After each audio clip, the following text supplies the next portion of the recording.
March 3, 2026. A supermarket in Kuala Lumpur, Malaysia. A mother of three stood in the cooking oil aisle, staring at the price tag the way you stare at something that cannot possibly be right. She checked her phone. She checked the tag again. Then she quietly put the bottle back on the shelf. She didn't know why. She had no idea that 3 days earlier, on the other side of the world, fighter jets had begun screaming across Iranian skies. She had no idea that a 21-mile wide stretch of water she had never heard of had essentially stopped moving. She only knew that something, somewhere, had shifted, and that her grocery budget was no longer enough. That moment, a mother in Malaysia, a price tag in Kuala Lumpur, is the story of every war you think doesn't involve you. This is not a video about geopolitics. This is not a video about military strategy or who bombed what. This is a video about you. About the invisible strings that connect a missile strike over Tehran to the gas pump in Germany, the grocery store in the Philippines, the factory floor in South Korea, and the heating bill in Poland. Because here is the truth that nobody in the news is telling you plainly. This war does not need to reach your country to destroy your economy. It already has a head start. If this kind of global analysis is something you want more of, hit subscribe right now. This channel exists to explain the world in ways that actually matter to your life. Hit the bell. Let's get into it. Before we follow those invisible strings, we need to understand what actually happened. And the date that matters is February 28, 2026. On that morning, the United States and Israel launched what military planners were calling Operation Epic Fury, a coordinated strike campaign targeting Iran's leadership infrastructure, ballistic missile sites, nuclear facilities, and naval forces. The operation had been building for months. As far back as June 13, 2025, Israel had already struck Iranian nuclear and military facilities in a preliminary wave. But February 28 was different. February 28 was the full commitment. Within hours, Iran retaliated. Ballistic missiles and drone swarms flew not just at Israel, but at Saudi Arabia, at Qatar, and reportedly in the direction of Turkish airspace, where a NATO-operated air defense system had to intercept an incoming Iranian projectile somewhere over Anatolia. Turkey, a country that hosts American air bases while simultaneously maintaining diplomatic ties with Tehran, suddenly found itself standing directly on the fault line of a war it desperately wanted no part of. By March 1, sirens were screaming across Israeli cities. By March 2, Reuters reported that the top U.S. general had outlined the initial timeline of operations: Phase 1 targeted command and control, naval forces, and missile infrastructure. By March 5, CNN was running headlines that read everything we know on the 7th day of the U.S.-Israel war with Iran. 7 days in, and the world still didn't fully understand what it was looking at. What the world was looking at was the beginning of the most significant disruption to global energy markets in modern history. Now here is where most people's eyes glaze over, and where I need you to stay with me, because this next part is the mechanical engine of everything that follows. There is a stretch of water between the Sultanate of Oman and the Iranian coastline that is, at its narrowest point, approximately 21 miles wide. You could drive across it in less time than it takes to watch a movie. It is called the Strait of Hormuz, and through that 21-mile gap flows roughly 20% of the world's crude oil and natural gas every single day. Not 20% of a particular region's supply. 20% of the world's supply. Every day. When Iran threatened to set fire to any vessel attempting passage, the maritime world did not need to be told twice. Shipping giants Hapag-Lloyd and Master of Science suspended bookings from Persian Gulf ports entirely. Insurance underwriters, the unsung gatekeepers of global trade, began pulling coverage from any vessel daring to approach the strait. Without insurance, no tanker moves. It is that simple. And so, for the first time in living memory, one of the most traveled shipping corridors on Earth ground to something approaching a complete halt. The NPR headline from March 4 said it plainly: the Iran war has effectively closed the Strait of Hormuz. Now understand what that sentence actually means. Approximately 10% of the world's container ships were suddenly caught in the backups and rerouting chaos radiating outward from that closure. VLCC tanker rates, the massive supertankers that carry crude oil across oceans, shot past $400,000 per day. CMA-CGM, one of the world's largest container carriers, slapped a $3,000 emergency surcharge on every single container unit heading through the Persian Gulf. Oil prices jumped 10% in a single session, crossing above $90 a barrel for the first time in years. Traders at Bloomberg were issuing warnings that $100 per barrel was not a prediction. It was a countdown. Goldman Sachs published an analysis that stopped people cold. If the Hormuz disruption sustained for a full month, European gas prices could rise by 130%. Not 30%. 130%. And here is where I need you to ask yourself a question. Drop it in the comments right now. Where in the world are you watching this from? Whether you're in Jakarta, Lagos, Berlin, or Sao Paulo, I want to know, because what I'm about to explain hits every single one of those places differently. But it hits all of them. Let's follow the oil. When oil prices rise, the reaction is not contained to oil. Oil is the invisible ingredient inside almost everything you touch.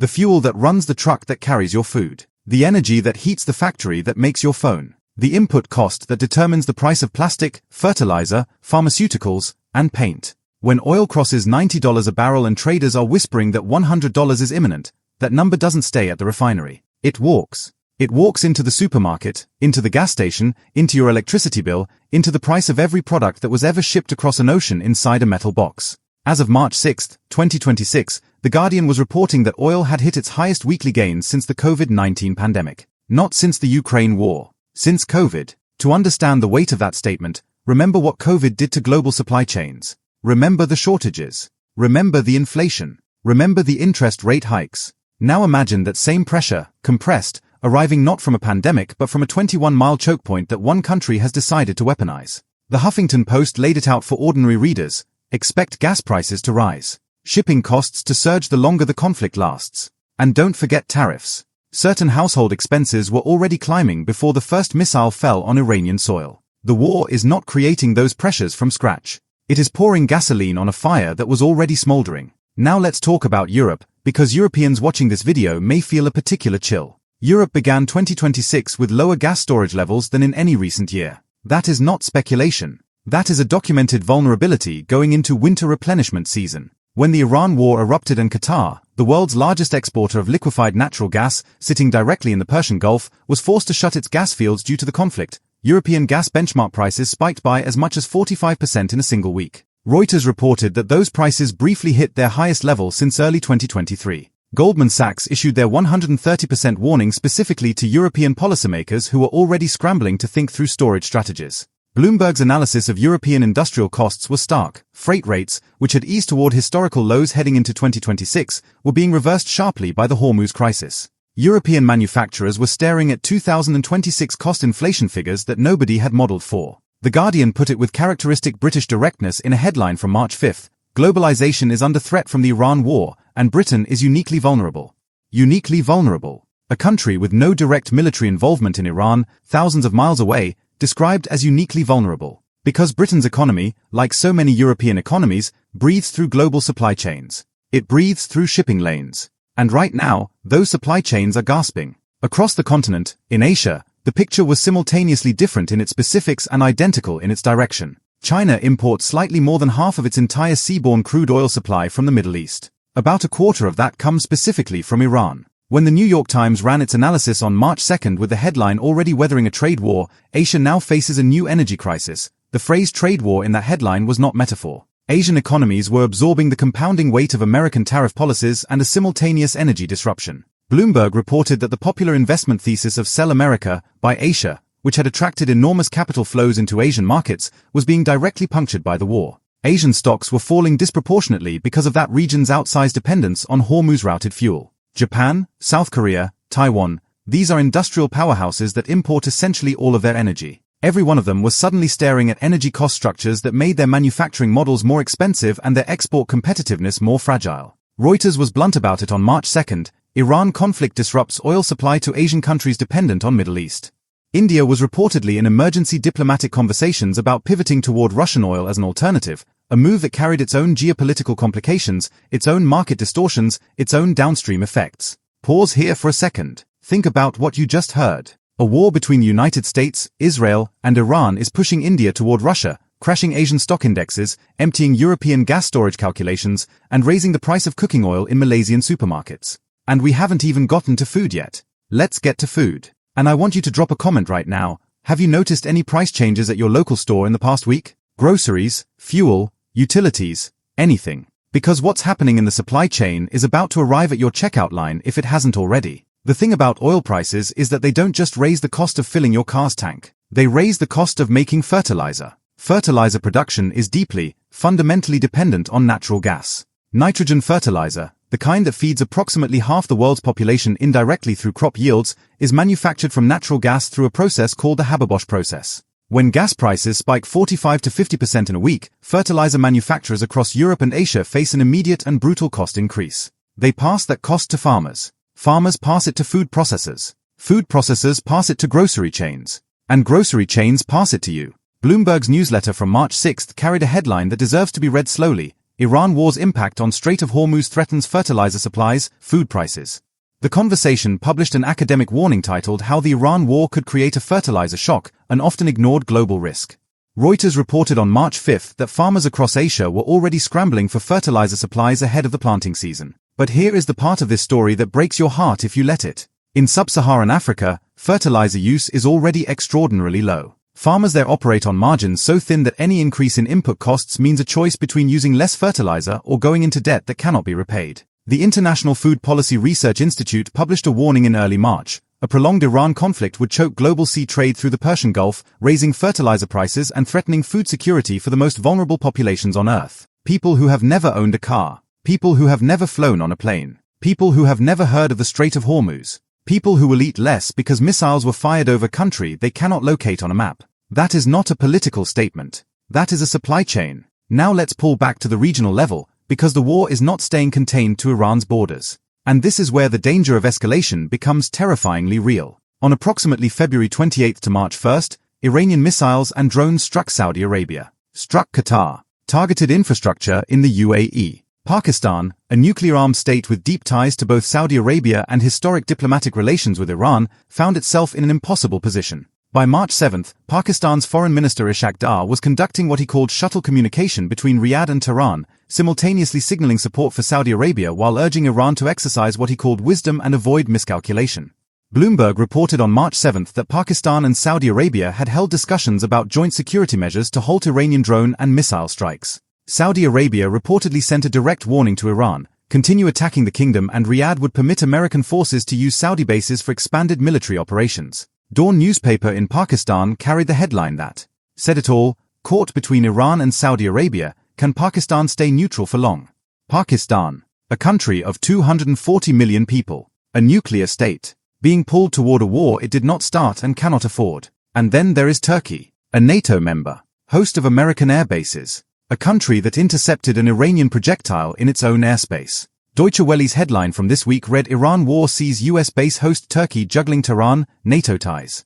The word juggling is doing enormous diplomatic work in that sentence. This is how regional wars become global events. Not through dramatic declarations or formal alliances. Through incremental pressure on states that cannot absorb the weight of choosing a side, until one day, a choice is forced upon them. The financial markets understood all of this before most people did. Within 48 hours of Operation Epic Fury beginning, the S&P 500 began falling on what analysts were calling inflation risk from the Iran war. Reuters, on March 6, described investors clinging to shock absorber trades as economic visibility dropped to, in their words, zero. Morgan Stanley published an investor brief titled Iran Conflict: 7 Takeaways for Investors. The third takeaway was not subtle. Prolonged conflict would lead to higher oil prices, hotter inflation, and greater market uncertainty. Charles Schwab's FAQ on the Iran war contained one sentence that every person with a mortgage, a savings account, or a retirement fund should read: the risk of recession increases the longer energy supplies are disrupted, with larger impacts on Europe and Asia Pacific. Recession. Not slowdown. Not volatility. Recession. Because this is how the arithmetic works. Higher energy prices mean higher production costs. Higher production costs mean higher consumer prices. Higher consumer prices mean central banks face pressure to raise interest rates. Higher interest rates mean mortgages become more expensive. Business loans become more expensive. The credit that small businesses use to make payroll becomes more expensive. And the consumers who were already stretched by post-pandemic inflation and tariff-driven price increases suddenly find themselves simultaneously paying more for everything while their borrowing costs rise. Chatham House published a sober analysis this week acknowledging that even a long Iran war would have limited consequences for global GDP in aggregate. But they were careful to add the qualifier that certain emerging economies are profoundly vulnerable to persistent high energy prices. The aggregate number hides the human story. It always does. Let me ask you something. Drop a comment below. Do you think this war escalates further, or do you think diplomacy pulls it back from the brink? I genuinely want to know what people around the world are thinking right now, because the answer to that question determines everything that follows. In the weeks since February 28, 2026, something has emerged that no single headline can fully contain. It is a sensation that the interconnected world, the world of cheap container shipping, just-in-time manufacturing, global energy markets, and borderless digital finance, is being stress-tested at every single joint simultaneously. The war in Iran did not create these vulnerabilities. It revealed them. Every country that built its energy security on Gulf imports. Every factory that designed its supply chain around cheap ocean freight. Every central bank that assumed energy prices would remain stable enough to enable growth. Every family that structured its budget around last year's grocery prices. All of them are now sitting in the exhaustive decisions made in Washington, Tel Aviv, and Tehran by people who will not personally stand in the cooking oil aisle and do the math on what they can still afford. An analyst at a major investment bank, speaking anonymously to Bloomberg this week, put it with the kind of bluntness that never quite makes it into official reports. He said, and I'm paraphrasing here, the Strait of Hormuz isn't a geopolitical problem. It's an infrastructure problem. And right now, 20% of the world's energy infrastructure is offline. 20% of the world's energy infrastructure. Offline. Let that land. The fertilizer prices will climb for several more weeks before they arrive as higher bread prices. The shipping surcharges applied in early March will take 4 to 8 weeks to travel through the container system and emerge as higher electronics and clothing prices. The oil price increase at $90 to $95 a barrel is already arriving at gas stations in Europe and Asia. The gas price spike in Europe will ripple into industrial production costs, into utility bills, into manufacturing margins, into the cost of the product you are planning to buy next month. None of this respects borders. None of this asks for your opinion on the Middle East. None of this checks whether you voted for the people who authorized the strikes. The market does not care about your nationality. The supply chain does not care about your politics. The price of fuel does not distinguish between the American taxpayer who supported Operation Epic Fury and the Bangladeshi garment worker who has never heard of it. This is the modern reality of an interconnected world declaring war on itself. The weapons are missiles and fighter jets. But the shrapnel is inflation, and it flies everywhere.